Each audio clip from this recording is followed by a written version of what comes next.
নবনির্বাচিত আংশিক কমিটি সাতক্ষীরা জেলা বিএনপি তাদের নেতৃত্বে যাতে আমরা দলের দুঃসময়ে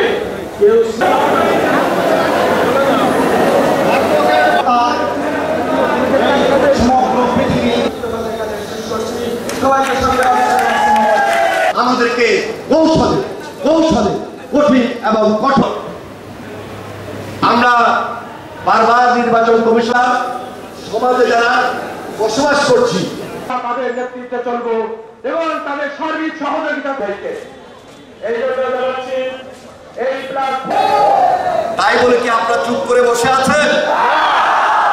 আপনারা চুপ করে বসে থাকেন নাই।